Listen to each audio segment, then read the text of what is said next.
Hi viewers, Voice of Vasu 77. This is my YouTube channel. Please watch and subscribe. Press the bell icon to get more videos.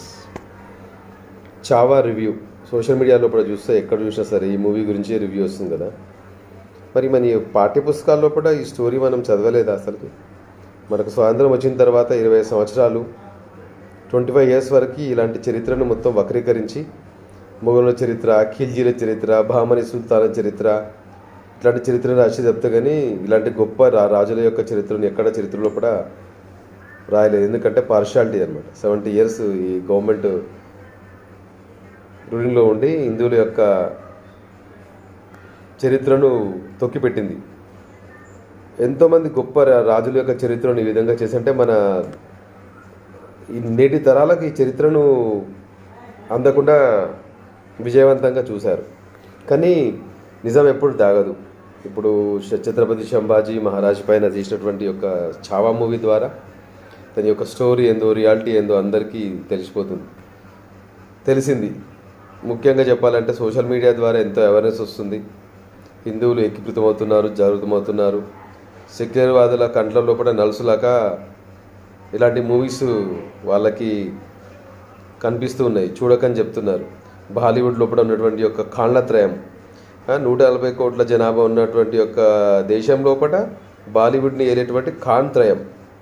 ఒకడేమో మన హిందూ దేవతలను కించపరిచే విధంగా movie తీస్తాడు.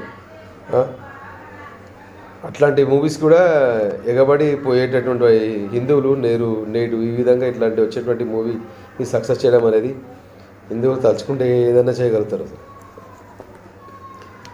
Chhaava movie ఎంత బాగుందంటే అసలు మూవీ కాదు, మన చరిత్రను ఏ విధంగా డైరెక్టర్ తీశారంటే అసలుకి గూస్ బంప్స్ వస్తున్నాయి. అసలుకి ఆ క్లైమాక్స్ లోపల విక్కీ కౌశల్ యొక్క యాక్టింగ్, ఔరంగజేబు ఆ విధంగా 45 రోజుల పాటు అతను ఈ విధంగా హింసించి ఎంత క్రూరంగా అతని యొక్క క్రూరత్వాన్ని ప్రదర్శించాడు అంటే ఆ రోజుల్లోపలనే హిందువుల పట్ల ఇంత ద్వేషం ఉందా? అసలుకి కంట్ల నుంచి నీళ్లు ఆగట్లేదు. అసలుకి కన్నీటి ధారలు సినిమా చూసిన ప్రతి ఒక్కరు బయటకు వచ్చిన తర్వాత కన్నీళ్ళ పర్యంతమయ్యారు. సినిమా చూస్తే అసలు గూస్ బంప్స్ అనేది వస్తున్నాయి.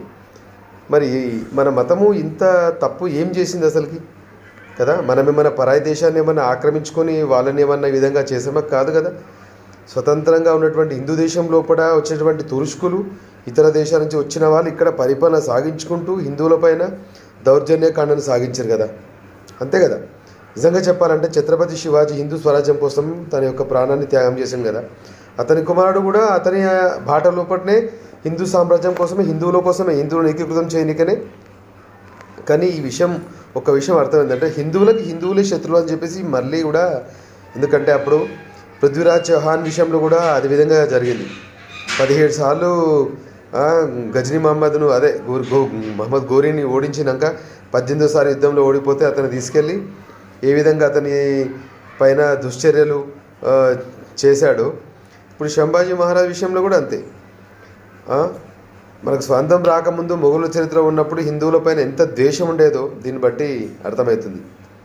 అంటే కాఫిర్ల దేశానికి వచ్చి కాఫిర్లను పైన పరిపాలన చేస్తూ కాఫిర్ల ఎంతో దుశ్చర్యలు, ఎన్నో దేవాలయాలని నిలమట్టం చేసి, అంటే ఇది మతం మౌఢ్యంగా కనిపిస్తుంది. ఆఫ్ఘనిస్తాన్ నుంచి, పర్షియా నుంచి, తుర్కీ నుంచి, ఇప్పుడు నిజాం తెలంగాణ ప్రాంతంలో ఉన్నటువంటి నిజాం వీళ్ళంతా ఎక్కడి నుంచి వచ్చారు? వీళ్ళంతా తుర్కీ నుంచి వచ్చేటువంటి వాళ్ళు, మన దేశీయులు గారు, విదేశీయులు వీళ్ళంతా. ఈ స్టోరీ ఇదంతా నేటి తరం పిల్లలకి, యూత్కి ఈ విషయం మొత్తము తెలియాలి. ఐకమత్యంగా ఉండాలి, సంఘటితంగా ఉండాలి. హిందువులు కులాల ద్వారా విభజన చేయడం జరిగింది కదా. నువ్వు ఏ కులంతోనైనా ఉండు, కానీ హిందూ అనేటువంటి ఒక భావంతో ఉండి ఐకమత్యంగా ఉంటే బ్రిటిష్ వాళ్ళు 200 సంవత్సరాలు పరిపాలించారు. వాళ్ళ మతాన్ని కూడా ఇక్కడ రుద్దిపోయారు. ఒకప్పుడు ఇండియాలో కూడా ఇతర మతాలు, ఎడారి మతాలు ఉండేది కాదు. ఎప్పుడైతే ఈ తురుష్కుల పరిపాలన వచ్చిందో అప్పుడు మ్లేచ్ఛ మతం వచ్చింది. మ్లేచులు అంటే తురుష్కులు, తురక వాళ్ళు. అదేవిధంగా బ్రిటిష్ వాళ్ళు తీసుకొచ్చినటువంటి ఎడారి మతము క్రైస్తవ మతము.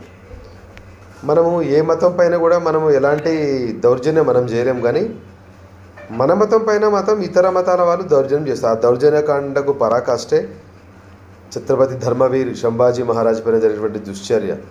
45 రోజుల పాటు ఇస్లాం మతాన్ని ఒప్పుకోవాలని చెప్పేసి హిందూ మతాన్ని వదిలిపెట్టి ఇస్లాం మతాన్ని ఒప్పుకో అని చెప్పేసి ఎంత దుశ్చర్య చేశాడు. చివరికి ఏమైంది, అతని బతుకు కూడా, అతను కూడా రాజ్యం మొత్తం అస్తమించి మొఘలు పరిపాలన కూడా అంతరించిపోయింది కదా. అతను ఒక అగ్నిగోళంగా మారి అతని రాజ్యాన్ని కూడా కబలించింది కదా. కాబట్టి హిందువులు ఇప్పటికైనా కళ్ళు తెరిచి ఐకమత్యంగా ఉండాలని చెప్పేసి జై హింద్, జై భవానీ, జై శ్రీరామ్.